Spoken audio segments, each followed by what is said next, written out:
Bueno, qué lindo culto que hemos tenido, que estamos teniendo. Yo deseaba realmente... Bueno, primero buenas noches, tomen asiento que ya tomaron sus asientos. Seguimos todo el protocolo como siempre. Y venimos con unos cultos maravillosos.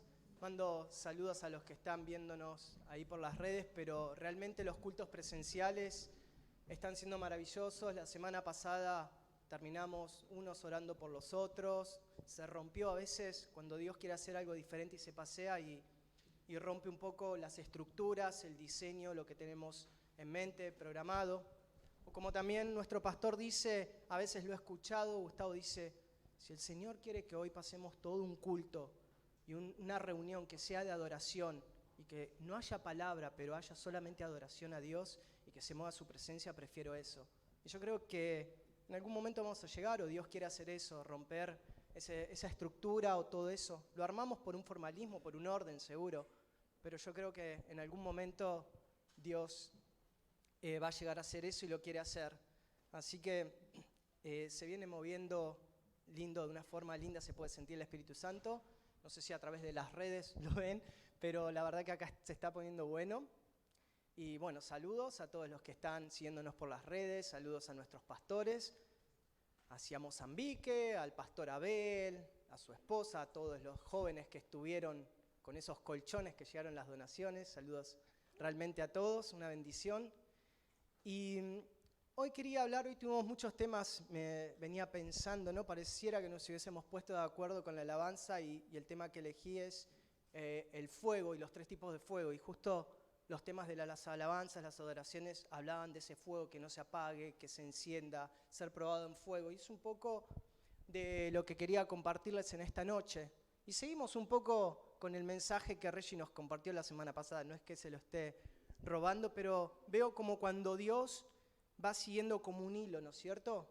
¿Se acuerdan cuando Gustavo predica series de sermones? Que a veces son tan ricos y Dios nos revela tanto, hay tanto contenido que no alcanza en 40 minutos, media hora, 10, porque hay más de Dios. Entonces me viene hablando sobre esto en este tiempo de este fuego, como nos habló Reggie, ¿se acuerdan la semana pasada? Candelero, el aceite, y eso produce un fuego puro. Y seguimos con esta secuencia, vamos a seguir hablando sobre el fuego, pero ahora viendo distintos aspectos. Entonces me seguía hablando el Señor y digo, ¿qué quiere hacer el Señor? Quiere fijar esto, quiere marcar. Es cuando hay algo, es porque hay revelación de Dios, hay abundancia de palabra. ¿Y se acuerdan cuando veíamos el libro de los Hechos que dice que Pablo, ¿qué hacía? Disertaba largamente y se dormían. O sea, a veces no alcanza. Podemos terminar dormidos, podemos pasar toda la noche sumergiéndonos en las Escrituras, en la palabra de Dios, porque hay mucho. Es poco por ahí lo que podemos acaparar y vivir, pero es mucho. Y cuando te empezás a meter en ese río, querés más.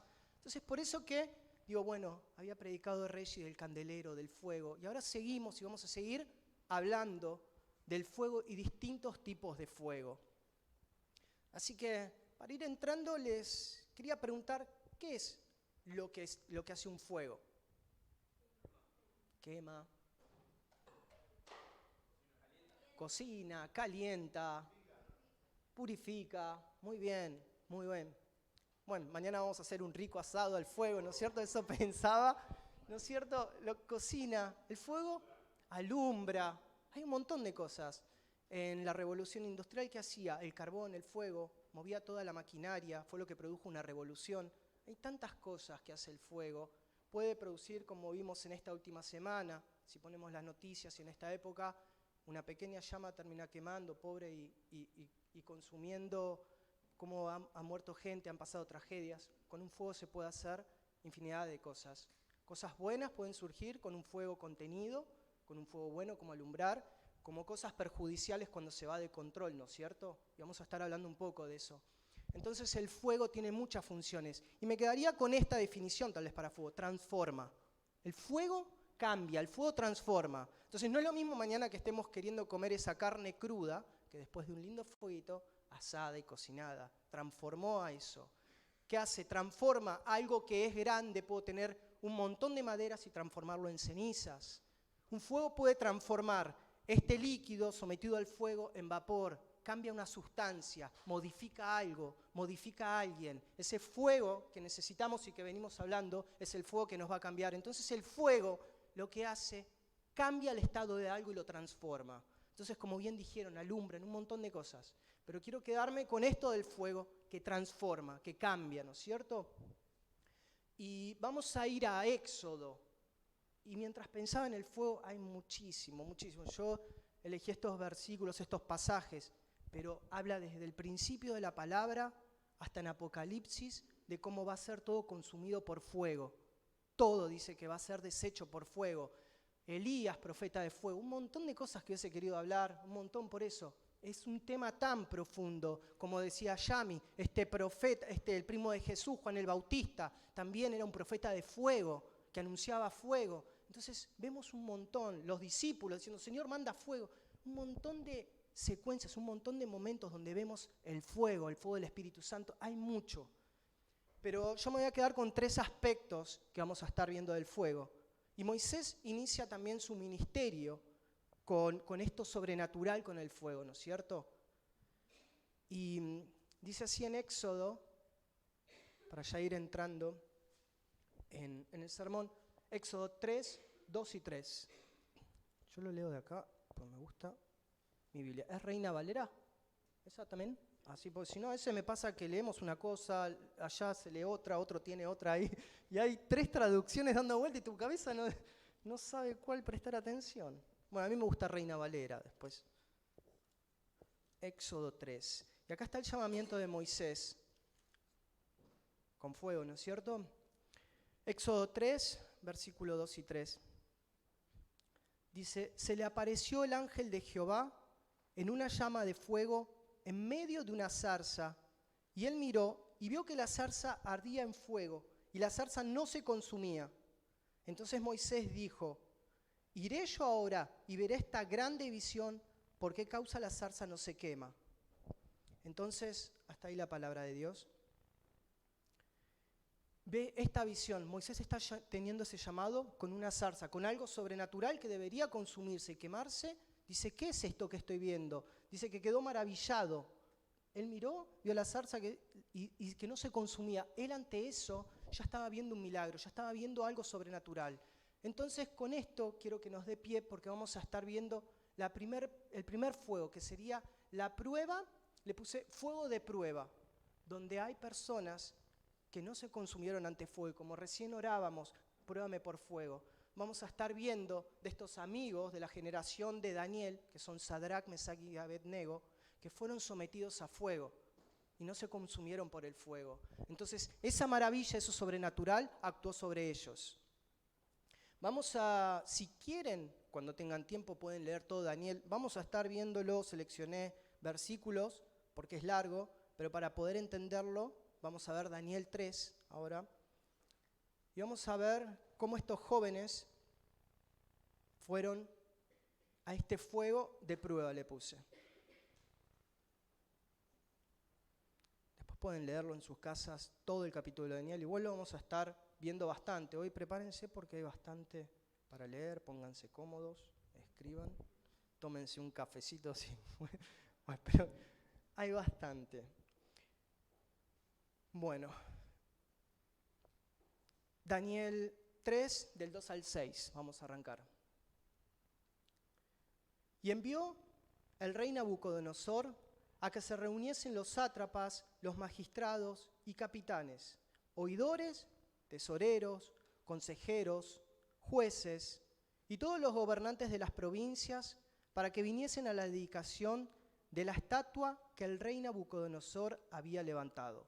Fueron pues reunidos los sátrapas, magistrados, capitanes, oidores, tesoreros, consejeros, jueces y todos los gobernadores de las provincias a la dedicación de la estatua que el rey Nabucodonosor había levantado. Y estaban en pie delante de la estatua que habían levantado el rey Nabucodonosor. Y el pregonero anunciaba en alta voz, mandase a vosotros, oh pueblos, naciones y lenguas, que al oír el son de la bocina, de la flauta, del tamborín, del arpa, del salterio, de la zampoña y de todo instrumento de música, os postréis y adoréis la estatua de oro que el rey Nabucodonosor ha levantado. Entonces, ¿qué estaba queriendo acá el rey? Un rey con un corazón conforme no al reino, sino este rey, si ven en el capítulo siguiente, dice, bueno, con las fuerzas de mi mano logré que Babilonia sea levantada. Tiene un diálogo con Daniel. Y él se acreditaba todo eso que tenía el poder a él. Entonces ahora dice, bueno, me voy a hacer una estatua. ¿Saben cuánto tenía esta estatua? 30 metros de alto por 3 de ancho. Y era toda de oro macizo. Dice, vamos a hacer esta estatua y la van a tener que adorar todos. Entonces veo cómo entra un rey con este criterio, con este orgullo, con esta soberbia. ¿Y qué les hace pensar eso también? Muy similar ¿a quién? A Lucifer, a Satanás. Lucifer, Satanás, era un adorador. Era el ángel que era un querubín que estaba al lado de Dios. Venía Dios y estaba él. Estaba hecho para adorar. Estaba hecho con las mejores vestimentas, con todo lo precioso. Estaba hecho realmente para servir a Dios en adoración. Y quiso seré semejante a Dios, al Altísimo. Estaré en las estrellas junto con Él. Entonces quiso ocupar su lugar. Esa soberbia, ese orgullo fue que le hizo caer. Entonces, acá Nabucodonosor tiene un reinado también de soberbia, de orgullo. Voy a hacer una imagen, voy a adorar y van a tener que adorar lo que yo quiero. Pero acá él no está diciendo, vamos a hacerlo y les ofrezco que adoren. ¿Qué pasa si no adoran? Dice, todos tienen que adorar y cualquiera que no se postre y adore esto, va a ir al fuego ardiendo. Entonces todos tenían que postrarse, diferente a lo que dice Dios, ¿no es cierto? Dios dice, cuando está Jesús en el pozo de la mujer samaritana, dice, el Padre busca tales adoradores. Él busca algo puro, Él busca algo esencial. Eso es lo que quiere Dios, es por eso que siempre hacemos hincapié, adoremos, porque Dios está buscando. Ahora el enemigo, en contrapartida, lo que hace es exige adoración. Está exigiendo que realmente te postres ante Él, ante su estatua, ante su poder y ante cómo Él genera un Dios, pero demanda de una forma exigente. Y si no lo haces, está preparando ahí el horno, está preparando ese fuego. Entonces, esta es un poco la característica de un reino caído. ¿Y qué es? ¿De quién? ¿Cómo maneja Satanás los reinos y los gobiernos? Eran gobernantes. Satanás es el príncipe de este mundo. No lo había notado acá en el versículo para que no se nos vaya tanto, pero cuando Jesús es tentado, la tercera, ¿cuál es? La primera es, Satanás le dice, convierte estas piedras en pan. Después dice que lo llevó al pináculo del templo y que lo hizo arrojar. Pero la tercera, ¿cuál fue? Lo llevó a un monte alto y le dijo, mirá todos los reinos que hay. Me pertenecen, le dice Satanás. Si postrado me adorares, te los doy.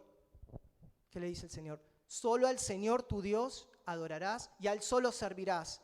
Satanás estaba pidiendo la adoración del Hijo de Dios. Acá no lo podía obligar a matar, pero sí podía desviarlo del camino que el Señor tenía. Entonces, está nuevamente pidiéndole a los hijos de Dios, está pidiéndole nuevamente que nos rindamos a la adoración. ¿Por qué? Porque fue para lo que Él fue creado, pero ahora desde un punto de frustración, de rebeldía, de orgullo, de soberbia. Ese es el campo de Satanás. Entonces, ¿qué quería hacer? Lo mismo que Nabucodonosor. Adoren mi estatua. Y si no lo hacen, van a morir. Está preparado el horno. Pero acá aparecen los amigos de Daniel, Sadrac, Mesac y Abednego. Y el siguiente punto, vamos a los otros versículos. Acá están los botones, los buchones. 3 del 8 al 12. Si lo tienen por ahí, se los leo. Por esto, en aquel tiempo, me faltó uno más del anterior, Apocalipsis 13:15. Ahí está, gracias, muy ágil. Para que veamos cómo el Señor también no quiso adorar a Satanás, pero cómo hasta el final de las Escrituras vemos lo mismo con el anticristo, ¿no es cierto? Y se les permitió infundir el aliento a la imagen de la bestia, para que la imagen hablase e hiciese matar a todo el que no la adorase. Vemos el mismo principio, de principio de las Escrituras hasta el final. Y es un poco lo que se tiene que preparar la iglesia, es un poco para los que, cuando venga el tiempo de los tiempos finales, como tanto nos enseñó Gustavo con Apocalipsis, ¿no es cierto? Va a exigir adoración, va a exigir reverencia, y el que no lo haga, a otro horno de fuego de diferente manera, no sé cómo será, porque como decimos cuando dice Gustavo, esperemos no estar en ese tiempo, que Cristo, si estamos a cuenta, nos haya llevado, ¿no es cierto? Pero veo esta misma secuencia a lo largo de toda la historia, cómo el enemigo quiere la adoración, y si no lo haces, al horno de fuego, o de la forma que será en el final de las Escrituras, Apocalipsis. 3:8 de Daniel al 12. Por esto, en aquel tiempo, algunos varones caldeos vinieron y acusaron maliciosamente a los judíos. Hablaron y dijeron al rey Nabucodonosor: Rey, para siempre vive. Tú, oh rey, has dado una ley que todo hombre al oír el son de la bocina, de la flauta, del tamborín, del arpa, del salterio, de la zampoña y de todo instrumento de música, se postre y adore la estatua de oro, y que el que no se postre y adore sea echado dentro de un horno de fuego ardiendo. Hay unos varones judíos los cuales pusiste sobre los negocios de la provincia de Babilonia, Sadrac, Mesac y Abednego. Estos varones, oh rey, no te han respetado, no adoran tus dioses, ni adoran la estatua de oro que has levantado. Entonces, acá aparecen, Satanás tiene ahí siempre su séquito, ¿no es cierto? Los buchones, y están ahí. Satanás no se mueve solo. Como dice en Efesios, tenemos lucha contra principados y potestades, huestes de maldad en las regiones celestes, contra gobernantes de las tinieblas. Habla de una organización, ¿no es cierto? Entonces este rey tenía sus sátrapas, sus séquitos, aquellos que le decían todo y le hacían llegar oídos del rey. Entonces Satanás se mueve también un poco así. Entonces Satanás está viendo, a ver, ¿quién es el que no se apostra ante la imagen? ¿Quién es? Entonces dice que acusaron maliciosamente. ¿Cómo habla la palabra? Satanás acusa a los hijos de Dios y engaña día y noche. También es una característica del enemigo, de un reino del enemigo. Entonces Satanás te está acusando. Si haces las cosas mal, si te equivocaste, te va a acusar porque te equivocaste y le fallaste a Dios. Si estás haciendo las cosas bien y adorando a Dios, te va a acusar y te va a mandar al frente ante Nabucodonosor, porque no estás postrándote ante lo que él demanda. Entonces ahí estaban estos maliciosos, ¿no es cierto? Pero, acá que vemos, Sadrac, Mesac y Abednego, ¿qué hacen? Se mantienen fiel. Y esa fidelidad es la que los lleva a este horno, al horno de prueba, como dije, al horno de fuego. Ellos se mantuvieron fieles. No importa lo que está mandando el rey, no importa lo que me dice Nabucodonosor, no importa. Y así como Daniel dice que se postraba a orar 3 veces al día, ellos copiaron esta imagen de su amigo también. Estaban en ese mismo grupo, en esa generación de Daniel. Entonces ellos se postraban, adoraban al verdadero Dios. Y los buchones se fueron a decirle al rey: están estos que no te adoran. Daniel 3:14 al 19. A causa de esto, de esta fidelidad, ¿qué pasa? Habló Nabucodonosor y les dijo: es verdad, los mandan a llamar ante el rey. ¿Es verdad, Sadrac, Mesac y Abednego, que vosotros no honráis a mi Dios ni adoráis la estatua de oro que he levantado?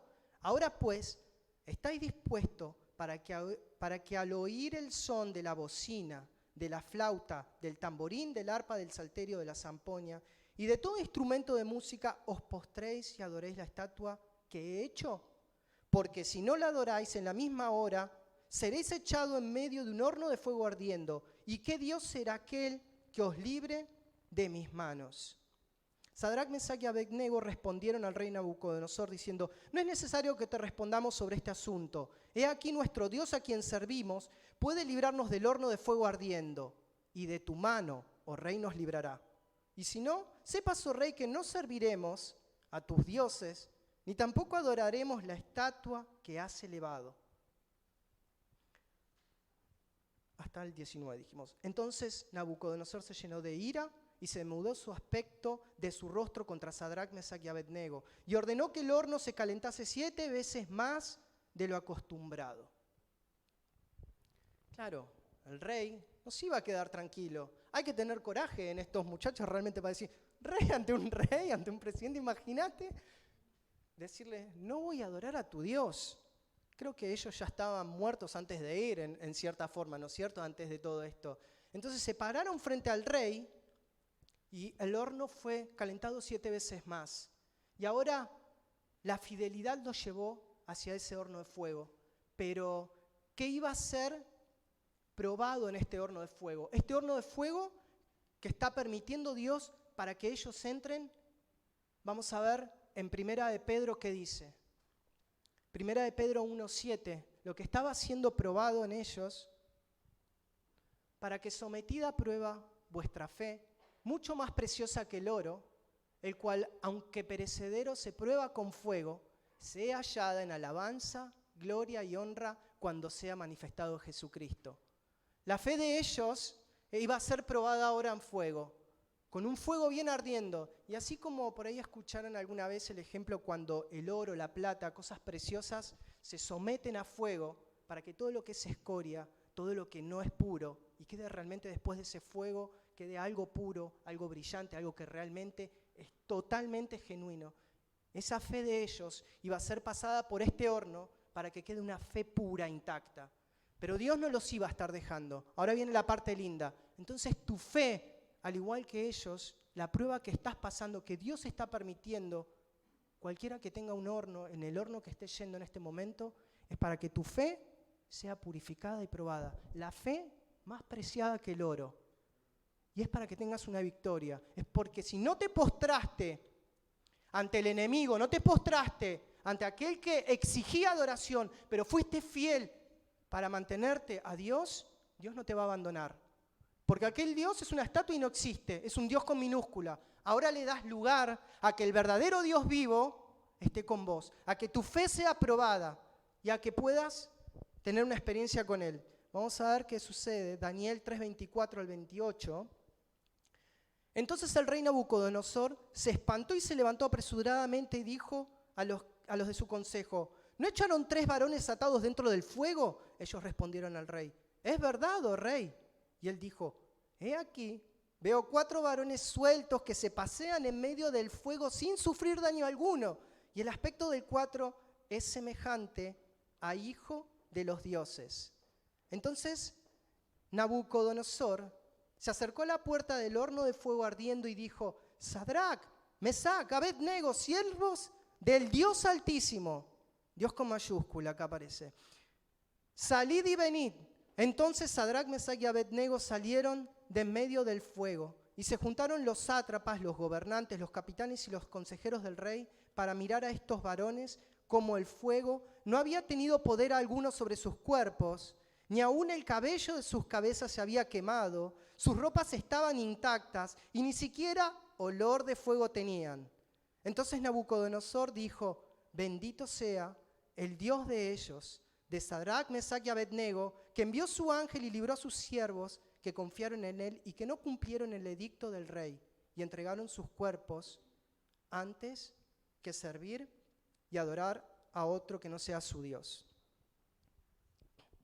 Ellos, por ser fieles a Dios, fueron al horno de fuego y tuvieron una experiencia grandiosa como pocos hombres, tal vez en el Antiguo Testamento, tuvieron.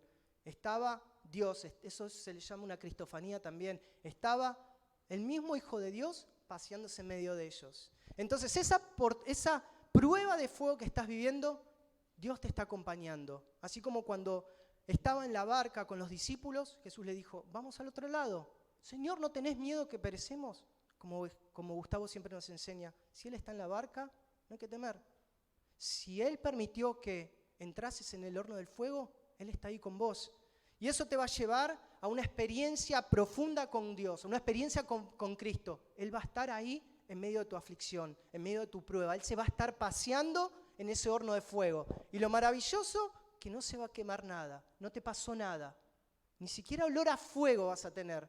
Y una vez más se cumple la escritura que dice: cuando pasemos por agua, no te anegarán. Y si por fuego, no te quemarán. Lo dice la palabra, entonces se cumple. Ese fuego de prueba que estás viviendo es porque Dios permitió, es porque Dios quiere que tengas una experiencia profunda con Él y es porque Él está con vos y porque no te va a hacer nada. Ese Dios, esa estatua a la cual no te postraste, es una mentira. Pero el Dios vivo está ahí paseándose con vos y acompañándote.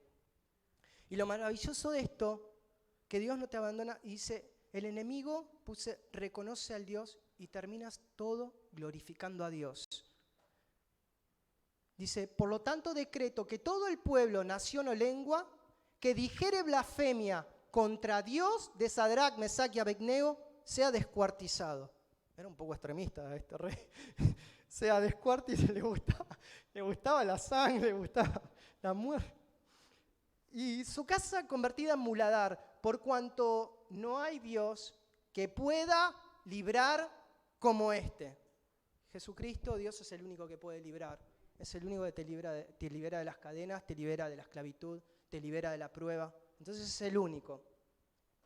Así que si estás pasando por este fuego de prueba, el Señor está con vos. El Señor lo que más quiere es glorificarse Él. Es que todos lo conozcan, que ese pueblo que se dio falso caiga para realmente adorar al Dios vivo. Y vamos a pasar al siguiente fuego, que este no es tan agradable, por así decirlo. No tanto como el fuego de prueba. Igual el fuego de prueba tampoco es agradable. Vamos a ir a Marcos 9, 42 al 48. Este segundo fuego es el fuego, bueno, acá le puse de condenación, pero creo que también lo titulé de juicio. Puede ser ambas cosas. Y a veces no se habla mucho de este fuego porque no se sabe, o no sé, porque a veces hay un evangelio de prosperidad, de que tenés que estar bien y de un montón de cosas. Pero este fuego Jesús me encanta porque nunca nadie lo expuso con tanta claridad, ¿no es cierto? Y es hablar del fuego que nunca se apaga, dice. En una palabra es el infierno. Y este fuego, el Señor se encarga puntualmente de tocarlo con detalles, quiénes son los que van, qué es lo que hay. Y es un fuego eterno que realmente, por eso se le dije, está la parte no muy linda, pero es necesario hablarla y es parte del Evangelio, está en las Escrituras. Y Jesús se encargó con claridad de enseñarlo también. Mientras pensaba en esto, una vez Gustavo, nuestro pastor, también nos predicó acerca de, por ahí se van a acordar, del rico y Lázaro. Entonces, partiendo de este punto, es un fuego, que esa enseñanza no hay vuelta atrás. El rico y Lázaro, dice que el rico tenía todas las riquezas y que en su puerta estaba mendigando Lázaro, y que los dos murieron.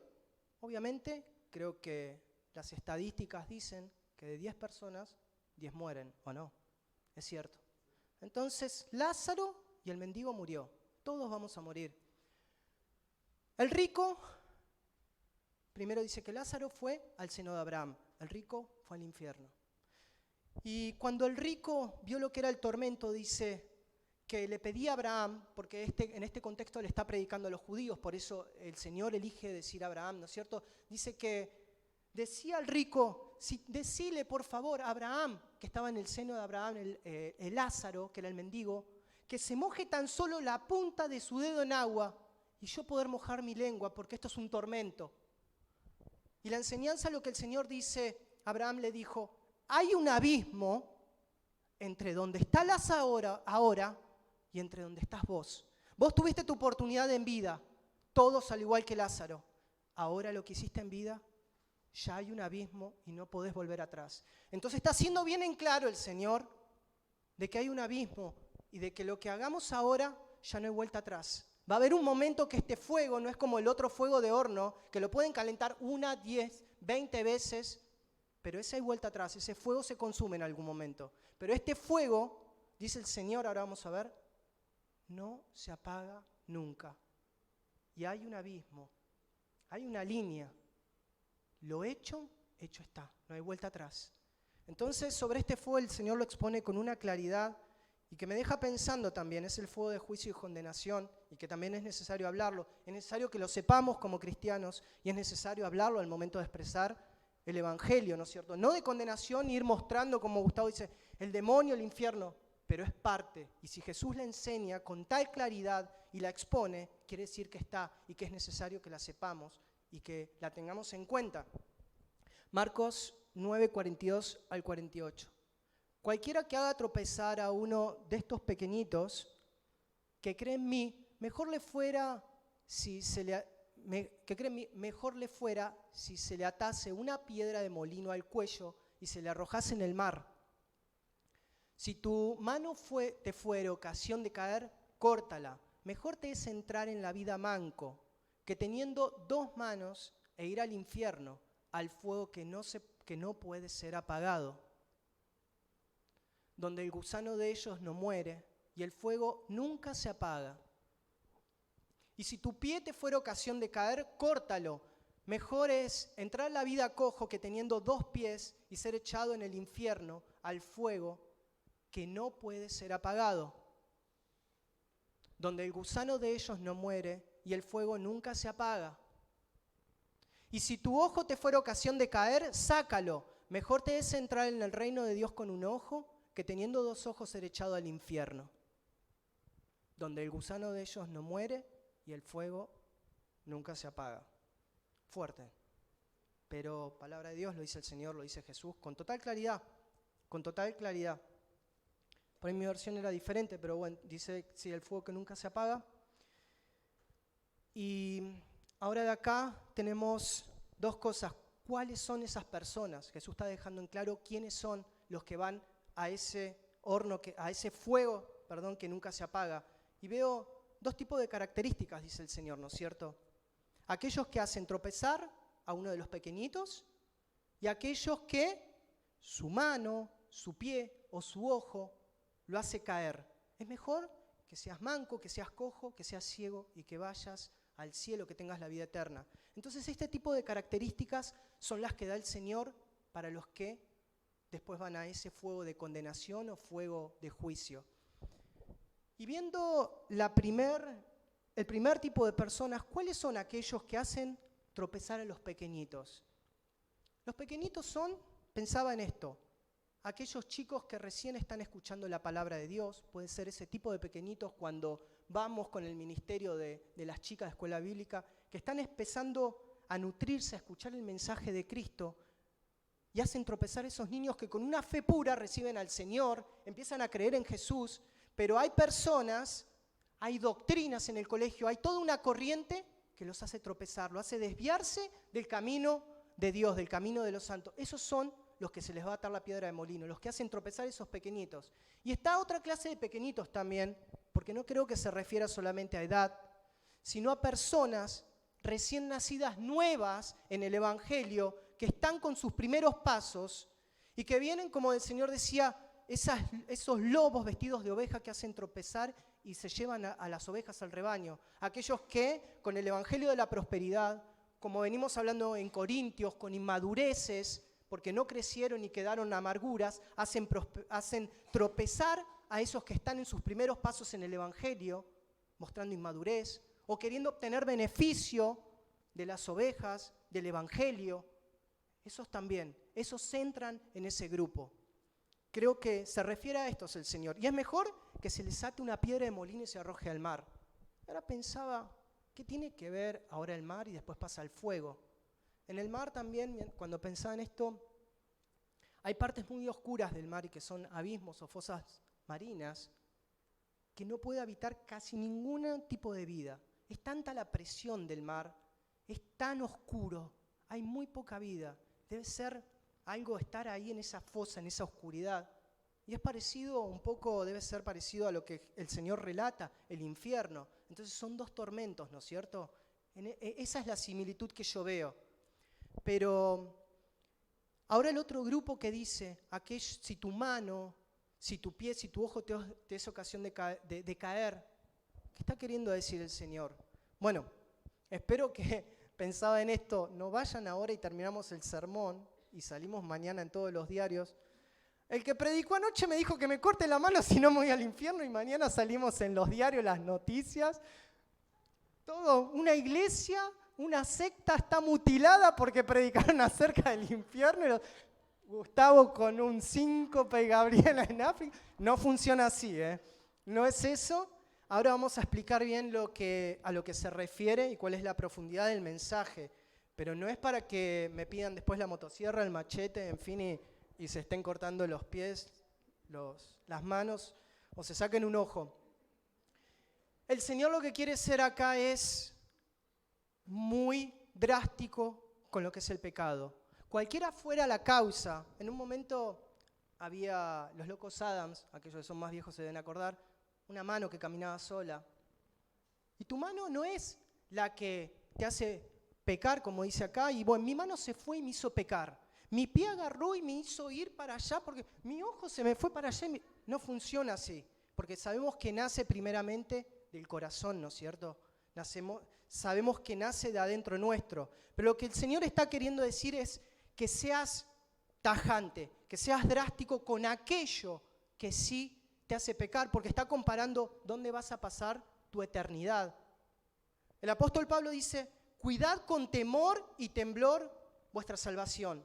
No es salvo siempre salvo, tenés que, como hablábamos y nos enseñaba Damaris, es un proceso de santificación continua, es una lucha continua ante el pecado, ante la tentación, ante lo que demanda el mundo, la carne. Entonces es eso, sé drástico para purificarte cada vez más, sé drástico con aquello que te puede llevar a una vida que en vez de arrepentirte, como hablábamos, que es cambio de dirección, de una práctica de pecado. Si es tu mano, cortala. Yo preferiría hasta cortarme la mano antes de ir a ese, lo tomaría de forma literal, pero habla el Señor, está diciendo lo drástico que tenés que ser con eso que te puede hacer perder la eternidad y lo que te espera. Entonces, creo que ese es el mensaje que el Señor dice. Es eso lo que nos quiere dejar en claro. Hace esta comparación bien gráfica para saber la gravedad de la práctica del pecado. Entonces, tu mano, guardala para el Señor. Tus pies, como decía el salmista, Señor, fíjate y guarda en mí. Mira si hay caminos de perversidad. Un camino, ¿cómo se hace? Con pasos. Mirá, Señor, si mis pies van por el camino correcto. Guardame. Job dice, por el dicho, por tus pisadas se han dado, decía Job. O sea, los caminos del Señor son uno y los caminos contrarios al Señor. Ahora veo también, son otros, pero no veo que Dios manda al infierno, váyanse al infierno porque los buenos y los malos. Es que vos vas tomando un camino. Con tu accionar, con tu actitud, con tu mirar, te van llevando al camino contrario por el cual tenés que ir. Fueron tus decisiones las que te arrojaron a ese fuego de condenación y juicio que después no hay vuelta atrás. Fueron las decisiones, porque hubo advertencias, hubo oportunidades. Entonces tenemos que entender esto nosotros como cristianos y tenerlo bien en claro. Y después pasamos a otro grupo, que creo que es anunciar este evangelio de esta condenación, que la pueda saber aquellos que están en ignorancia y que sería los que están afuera, ¿no es cierto?, perdiéndose. Porque es para todos. Es para el cristiano que rechaza la sangre de Cristo y la salvación y juega con la santidad y juega con purificarse cada vez más, pero también está para aquellos que rechazan conscientemente a Dios, a Jesucristo, ya sea porque le están dando la espalda a Dios o por ignorancia. Y sobre ese punto me quiero parar. Que nosotros podamos tener claridad de este tipo de fuego de condenación, poder asimilarlo para transmitir un evangelio puro, un evangelio afuera a personas que no saben qué sucede. Porque ¿saben qué cree la gente y qué dice el mundo? Hay reencarnación. Mi alma se va al purgatorio. Y no sé, porque tuve buenas actitudes, se va a ir limpiando ahí. O me voy a reencarnar de acuerdo a las actitudes, si fue, escucho, en chancho, o yo fui bueno y en ovejita. Entonces hay toda esa corriente. ¿Por qué? Por ignorancia. Pero la palabra no dice ni purgatorio, no dice ni otra oportunidad. Habla todo lo contrario. La vida es una y después de la vida muerte y juicio. Y es clarísimo. Entonces es eso lo que tenemos que tener bien asimilado nosotros este tipo de fuego para poder transmitirlo. No ir yendo y acusando, te vas al infierno. Pero sí tenerlo en claro porque existe y el Señor lo dejó claro. De qué tipo de personas van, cuáles son los que van. Y hay un grupo que entra que sería las personas que van, que no saben y no conocen por ignorancia, porque no estamos siendo Jonases. Entonces vamos a ver, y me identifiqué mucho y me gustó mucho la claridad que nos va a arrojar Jonás ante esto. Dios es un Dios que quiere que se salven, que nadie vaya. ¿Qué dice? Él demora su venida por causa de los que se pierden, dice la palabra de Dios. Él retrasa su venida por todos aquellos, por el que salimos y cruzamos en la esquina y no conoce a Dios, que a dónde se va si no conoce al Señor, a este fuego de condenación y juicio, porque no escuchó del Señor, no tuvo la salvación, o lo rechazó por ignorancia. Y acá Jonás me da un cuadro bien claro, el amor de Dios, la perseverancia, que quiere que se arrepientan, la misericordia, el ir a buscar.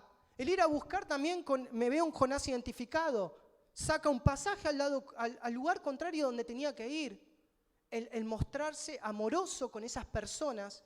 Y ahí vamos a ver qué dice Dios de esa ciudad. Dice, no saben discernir entre su mano derecha y entre su mano izquierda. O sea que no saben de lo que está bien y de lo que está mal. No saben de lo que es bueno y de lo que es malo. La gente está sumergida en ignorancia. Entonces, ¿quién toma el lugar? Toda esta corriente, LGTB, la igualdad de género, Buda. Voy a cada casa, veo al gordito meditando. Y capaz que en esa casa engañan a su esposa. Y están todas las estatuas. Entonces, no tiene ni pie ni cabezas.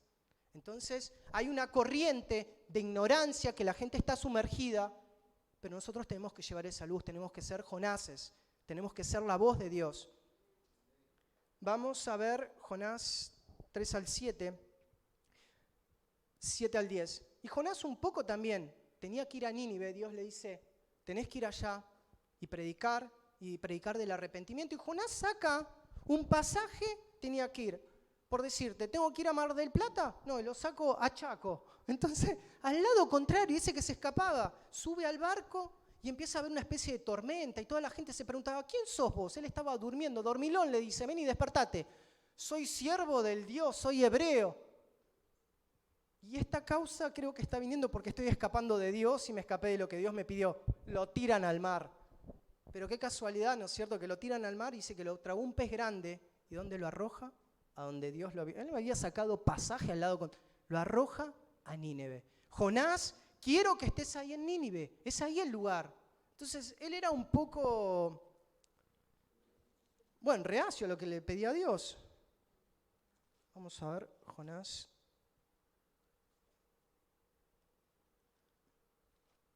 ¿Dónde está Jonás? Bueno, lo leo de acá. 3, 7 a 10. E hizo proclamar y anunciar en Nínive. Acá primero le dice que Jonás vuelve a hablarle el Señor y le dice, ve por Nínive y por 40 días vas a estar pregonando por toda la ciudad de Nínive. Era muy grande, dice que tenía de 3 días de camino. Vas a estar pregonando arrepentimiento. Vas a estar pregonando de que se arrepientan porque viene destrucción en 40 días y que no hay vuelta atrás.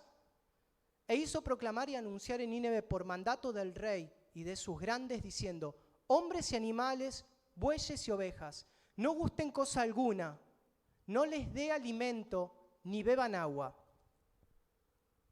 Sino cúbranse de cilicio, acá para que entiendan, dice que llegó a oídos del rey lo que él estaba proclamando. Y el rey es que manda a todo el pueblo, a todo Nínive, hombres, mujeres, chicos grandes, y es la primera vez que se ve un tipo de ayuno donde hasta los animales tenían que ayunar, nadie comía.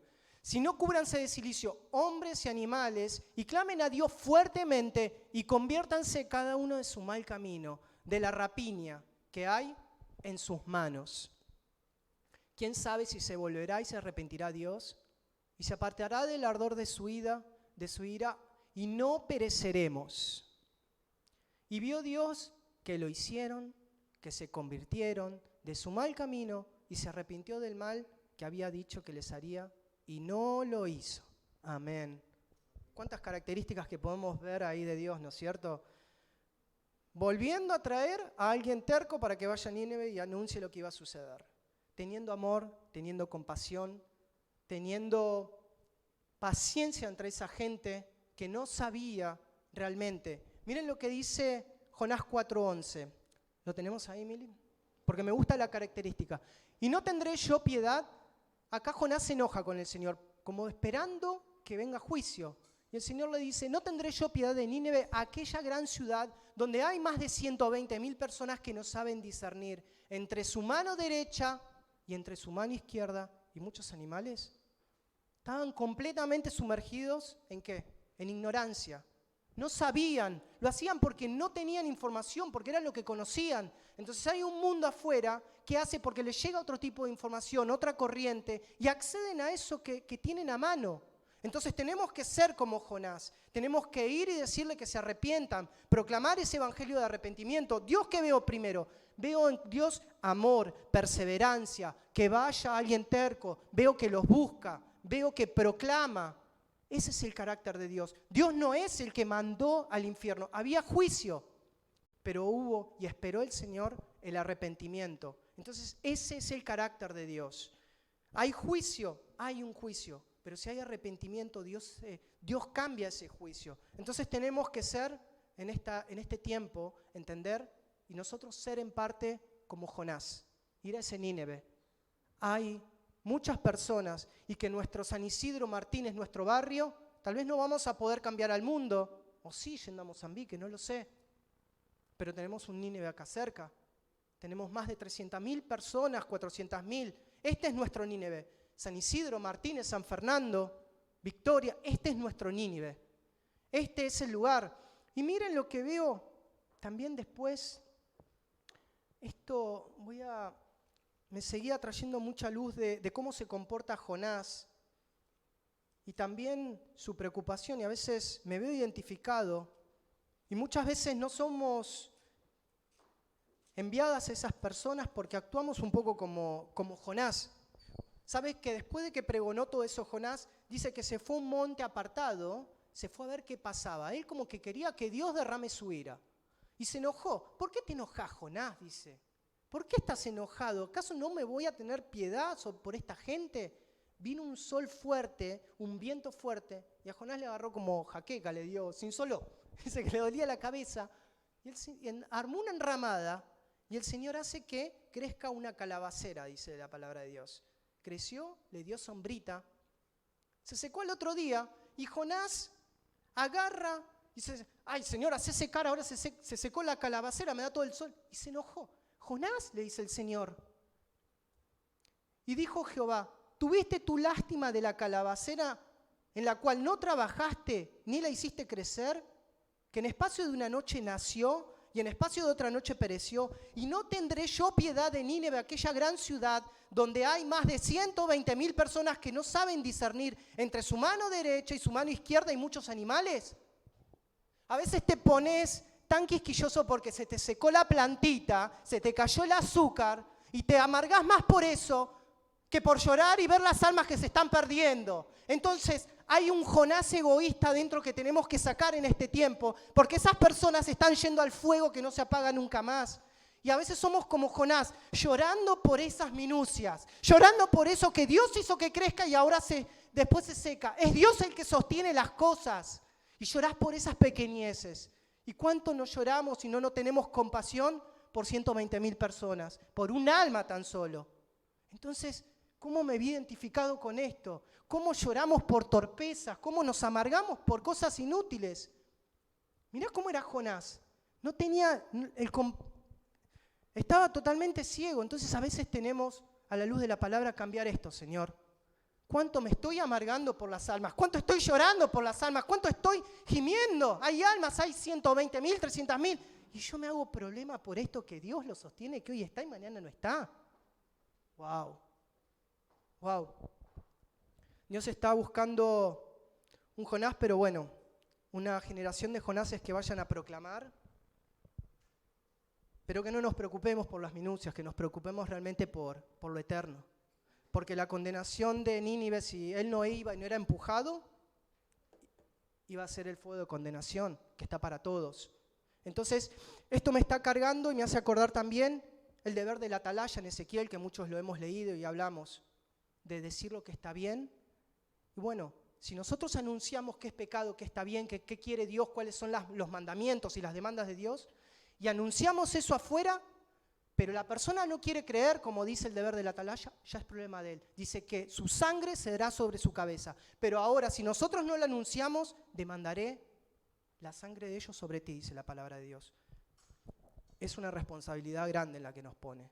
Entonces, tenemos que evitar que la gente, así como el corazón de Dios, se vaya a ese fuego de condena y juicio que el Señor lo expresa con tal claridad, ¿no es cierto?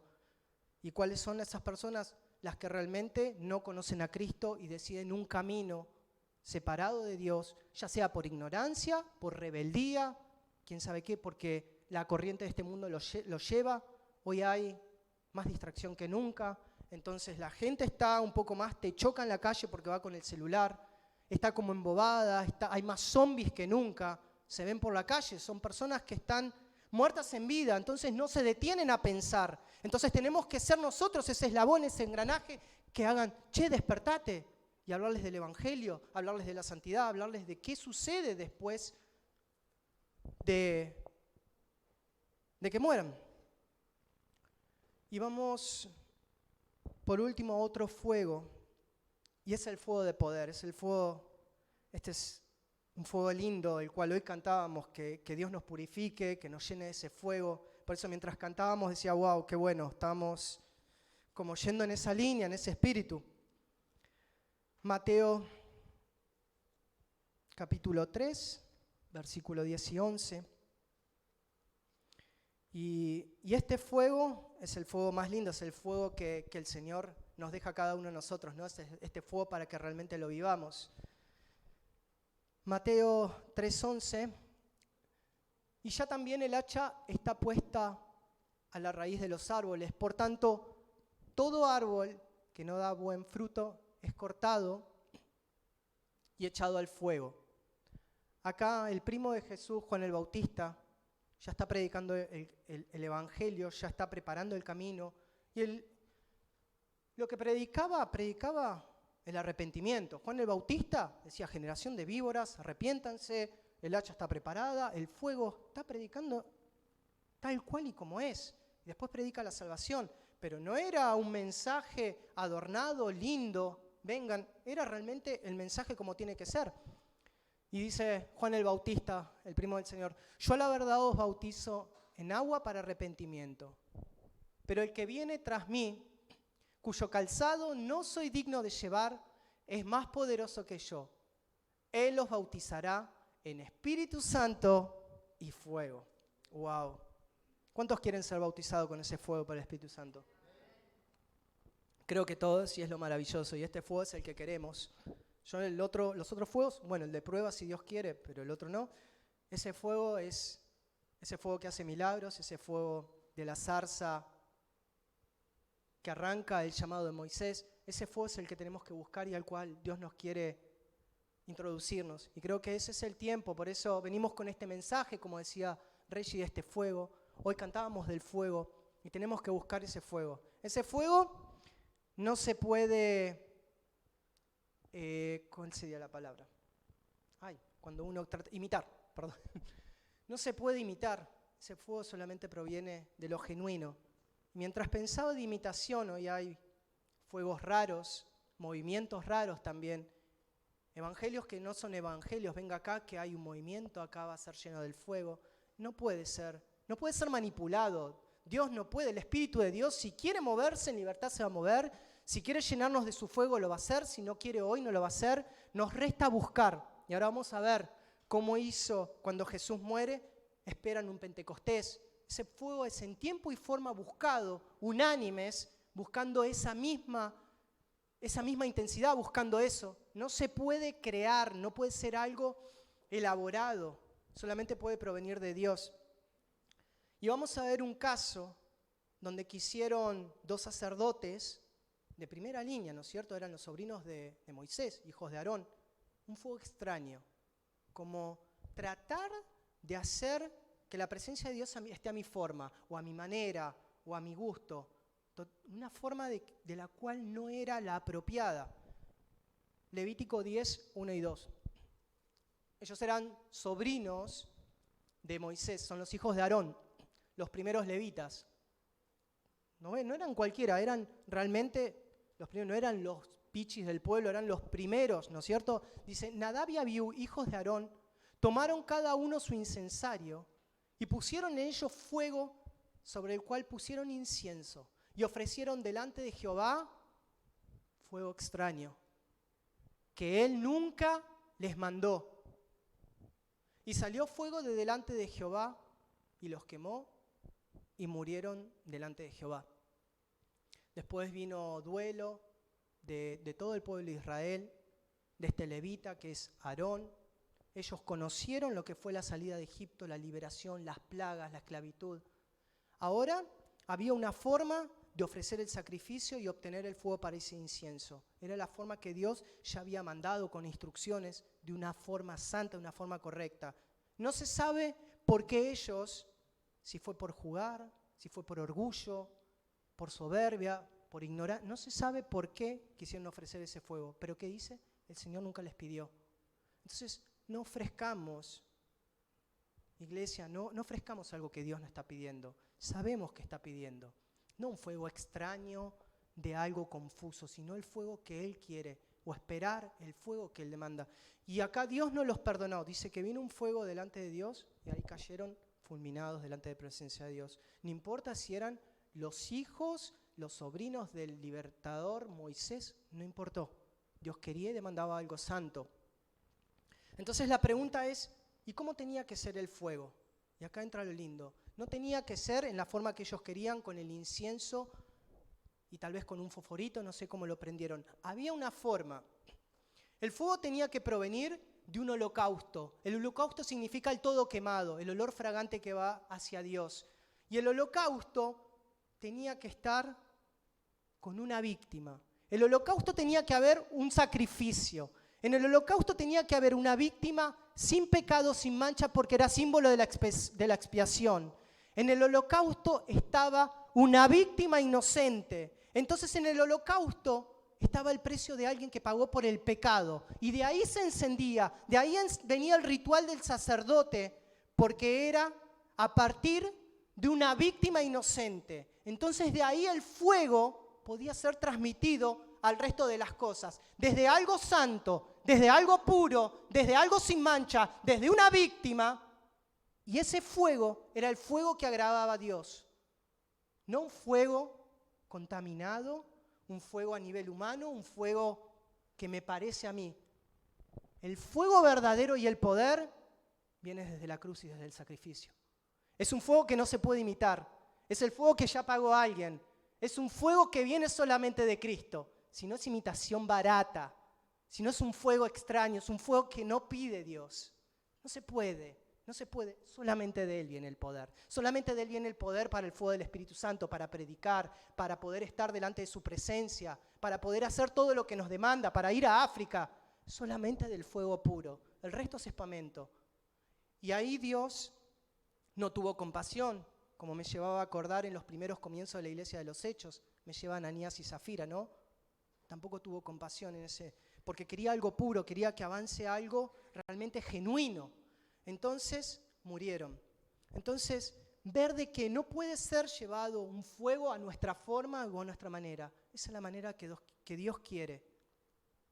Y el Señor, cuando es crucificado, les dice, bueno, esperen porque va a venir poder. Y ya para ir cerrando, el Señor les dice, bueno, esperen en Jerusalén. Y fueron todos los discípulos con miedo, con incertidumbres, sintiéndose fracasados. Todo eso lo llevaron, pero el Señor todavía no había ascendido. Le dice, vayan y esperen. ¿Qué tenemos que esperar? ¿A quién? ¿Por qué? Esperen, esperen. Y ahí vino Pentecostés, ¿no es cierto? Y dice que vino, mientras estaban en Hechos 2, un estruendo, un viento como un estruendo, algo recio. Dice que llenó el lugar y fueron descendidos. Enseguida se pusieron en ellos como lenguas de fuego repartidas y vino poder. Ese fuego, ¿cómo va a venir? ¿Cómo hacemos para buscar el fuego? Unánimes. Primero tenemos que estar unánimes. Tenemos que estar en un mismo sentir para poder buscar ese fuego. Sin ninguna cosa propia, sin ninguna cosa egoísta, sino unánimes para poder buscar, porque ahí es donde va a descender el Señor y donde se va a glorificar, en un fuego real, en un fuego puro, en un fuego de búsqueda, en un fuego donde realmente estás esperando que Él descienda y ahí va a poder derramar su fuego, va a poder derramar esa lengua de fuego que derramó en cada uno, pero va a provenir de Él, de la espera, de la búsqueda genuina, de la búsqueda intensa, y es eso lo que estaban haciendo los discípulos. Entonces, para poder llenarnos de este fuego, necesitamos ir a ese aposento y esperar que Él venga, que Él nos los mande, ¿no es cierto? No lo podemos provocar ni producir nosotros. ¿De qué otra forma? Y como lo hablábamos también en Corintios, cómo nos purificábamos, cómo nos enseñaba Damaris, con las Escrituras. Primero con el Espíritu Santo y después atesorando lo que aprendemos, atesorando las Escrituras, leyéndolas, refrescándolas, porque las Escrituras, que no seamos oidores olvidadizos, sino hacedores. Las Escrituras es también lo que nos va a hacer llenar de ese fuego. Las Escrituras es lo que nos va a hacer prender ese fuego. Y me llevaba a acordar cuando también en esta ocasión, 2 discípulos caminos a Emaús. Iban tristes también por todo lo que había acontecido, y el Señor se les aparece, ¿no es cierto?, a ellos dos. Y le dice, ¿qué están conversando? ¿Qué estás hablando? ¿Qué conversaciones? ¿Por qué están tristes?, les dice el Señor. ¿Pero cómo? ¿No has sabido? ¿Usted sos forastero? ¿No has sabido de lo que ha ocurrido? Que Jesús, un hombre poderoso en profecía, poderoso en palabra, murió, fue crucificado. Estamos tristes porque no sabemos. Dice que ahí Jesús comenzó a caminar con ellos durante todo el día y después partió el pan, pero cuando arranca dice que los ojos estaban velados. Y partió el pan, el Señor desaparece, dice que el velo de los ojos se cayó y el Señor les iba abriendo las Escrituras. Cuando las Escrituras te son reveladas, cuando las Escrituras son consumidas, cuando el Señor empieza a revelarte cada cosa, es que te empiezas a llenar ese fuego también. Porque ellos terminan diciendo, bueno, ese no lo había seleccionado, pero el versículo, pero dice, cuando abrían las Escrituras, ¿no ardía nuestro corazón? Entonces, cuando empezás a sumergirte en las Escrituras y el Señor empieza a mostrarte, tu corazón empieza a arder. Salmos 39:3, ya lo dice el salmista, y esto ya para ir cerrando, dice, se encendió mi corazón dentro de mí, en mi meditación se encendió fuego, y así proferí con mi lengua. Entonces, cuando meditas en las cosas que está haciendo el Señor en tu vida, cómo te trajo, cómo te llevó, cómo conseguimos los colchones, cómo estamos sosteniendo en oración los pastores de forma sobrenatural, cómo conseguimos, cuando meditamos en todas esas cosas, cómo te trajo, cómo hoy tenemos a Chasmincita acá, después de orar, cuando meditamos cada esas cosas que vemos la mano de Dios, si estás sensible a cada cosa que hace Dios, cómo te abre puertas de trabajo, cómo está haciendo milagros, cómo te está respondiendo, y vas meditando en esas cosas, se empieza a encender tu fuego hacia Dios. Empezás realmente a valorar cada pequeña gran cosa de Dios. Entonces no te haces un egoísta y ahí se empieza a encender este fuego. Entonces venís y no adorás. Oh, Señor. Adorás, Señor, gracias por lo que hiciste, porque empezás a pensar, a rememorar, a meditar todo lo que te dio, todo lo que te va a dar, todo lo que hizo su mano, todas las promesas que hay en África, todo lo que Dios va a hacer con tu vida, con los pastores, con la generación que viene, en San Isidro. Entonces no dejás y no podés dejar de adorar al Dios vivo. Serías un egoísta, no estás entendiendo, todavía está velado los ojos como esos dos que caminaban camino a Emaús. Es tiempo que el Señor que está caminando con vos te corra ese velo, que esas Escrituras empiecen a abrirse. Y ahí es como el Señor va a permitir llenar ese fuego. Entonces ya para ir cerrando, creo que ya con eso concluimos el mensaje. No sé qué fuego estés pasando, si el horno de fuego. No sé si realmente no tenías una comprensión del fuego de condenación, pero que realmente podamos salvar a los que van a tener un fuego de condenación, que podamos ponernos en ese lugar. Pero lo que más quiero y lo que más deseo como iglesia, como veníamos cantando, es que el fuego de su presencia, y creo que es lo que quiere Gustavo y lo que queremos cada uno de nosotros, es el fuego de su Espíritu. Es ese fuego que creo que si tenemos el fuego del Espíritu, no lo creo, si tenemos el fuego del Espíritu Santo, su presencia, es la que nos va a llevar a salir victoriosos del horno de fuego. Si tenemos su fuego, es la que va a ayudar a ser Jonases que saquen un pasaje a Nínive y que realmente podamos rescatar a esas 120.000 almas o las que fueren. Si tenemos su fuego, vamos a regocijarnos y saber que Él está caminando con nosotros. Entonces, pidamos este fuego, pidamos. La palabra dice, pedid y se os dará. Si un padre malo sabe dar buenas dádivas a sus hijos, ¿cuánto más el Padre Celestial nos dará su Espíritu a aquellos que se lo piden? pidamos el bautismo, pidamos el fuego. Lo necesitamos. No es una opción. No apaguéis el fuego del Espíritu, dice el apóstol, ¿no es cierto? Vamos, así que vamos todos juntos al aposento en esta noche. Aquel hermano que esté en la dificultad, en el horno de prueba, vamos juntos al horno, porque Dios nos va a liberar. Aquel que esté con sus pies, que esté por caminos, no vamos a ir con el hermano, pero le vamos a decir: hermano, que tus pies vuelvan hacia el arrepentimiento, porque aquel camino es el camino que te lleva a otro fuego. Hermanos, vamos a sacar pasajes a Nínive y no a otro lado. Vamos al barco que nos lleve al lugar donde hay personas que se están consumiendo y que van rumbo a consumirse en otro fuego. Y vamos al aposento alto. Vamos a caminar con Jesús, a buscar ese fuego. Vamos a buscarlo hasta no parar, porque está para todo aquel que quiere, para todo aquel que lo pide. Y no vayamos por algo menor que eso. Vamos en busca de ese derramamiento.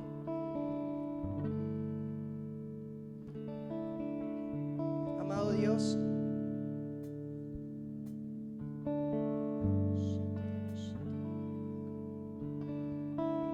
Señor, trae por sobre todas las cosas tu fuego purificador, Señor.